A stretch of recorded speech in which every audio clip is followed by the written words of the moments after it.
What's up everybody, welcome to your 38th Python tutorial, and in this tutorial I'm going to show you guys how to import modules. Now before I tell you guys even what that means, when you're working in idle, like right here, anytime you quit idle, all of your variables and functions that you made in idle get lost.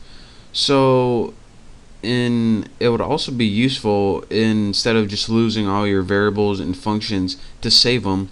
And it's also useful in case you write a function and you want to use it in a lot of programs and you don't want to have to rewrite it a bunch of times.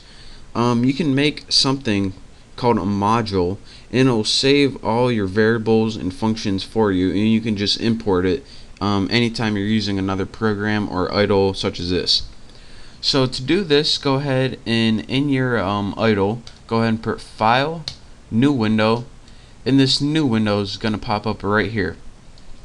Now in this window, we're going to create some modules, and these modules are going to hold things that we want to keep, but you need to do this a specific way, so pay attention.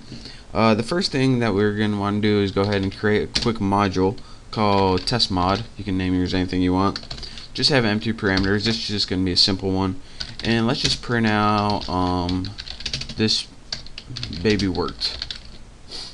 And now once you have a test module, just put anything in there. We just need something to test it. A simple print statement will work fine.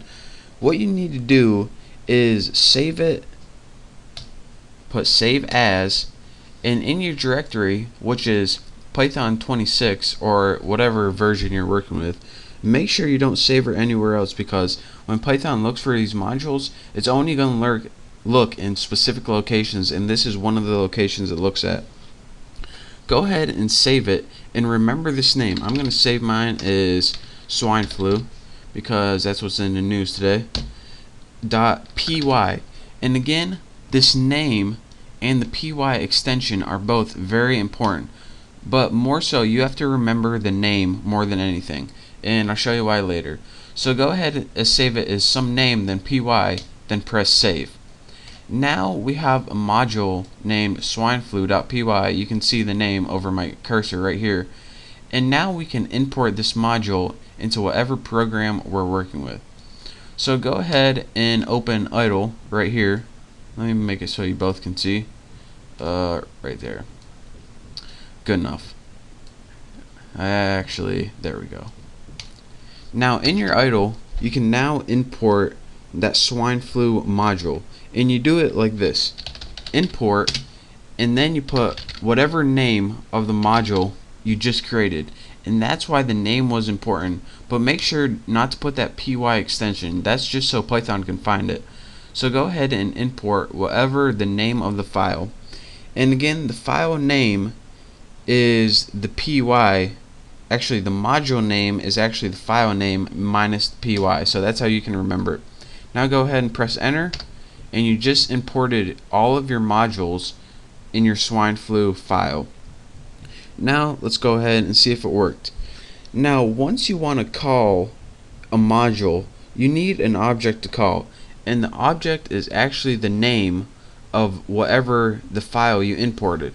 So instead of having to create an object and set it equal to your modules, all you have to do is write the name of the file, which was swine flu, and then write whatever module you want to call. So mine was named, what was mine named actually? Test mod. So you put swine flu test mod, I almost forgot it already, and go ahead and press enter, and that's how you use, or more so however you store modules in an outside file, and you can just import them and call them whenever you want. And as you can see, if you made like a bunch of functions and variables and you want to use it over and over again, it'll be a pain in the butt to just keep typing it over and over again in every program you wrote. So this is how you can import different modules and how to create it from a file. Now one last thing I want to stress: once you import swine flu one time, you can't import it again, since, well, it would just be stupid and it would just confuse Python. So let me show you guys something. Say we find out we wanted this to actually say this baby is fat or something. So what we would do is go ahead, and you would think that what you would do is go ahead, this baby is fat. Now go ahead and press save. We save this module. Now once we imported it again, import swine flu, and then go ahead swine flu.testmod. It still says this baby worked. That's because you can only import your module one time.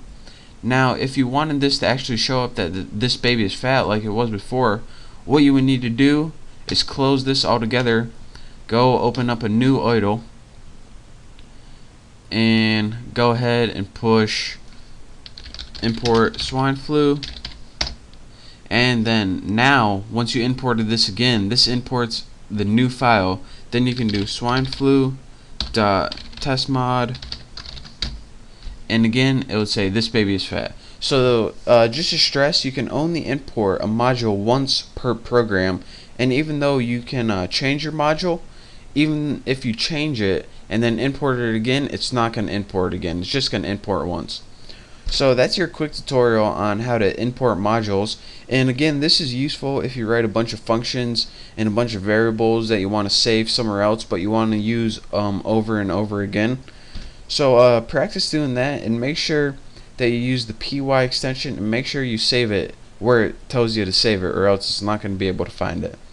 So in the next tutorial, I'm going to be going over other things that you can do with imported modules, and also be clearing up this a little bit more so you understand a little better. But for now, thank you guys for watching. I hope to see you next tutorial. Don't forget to subscribe, and I will see you next time.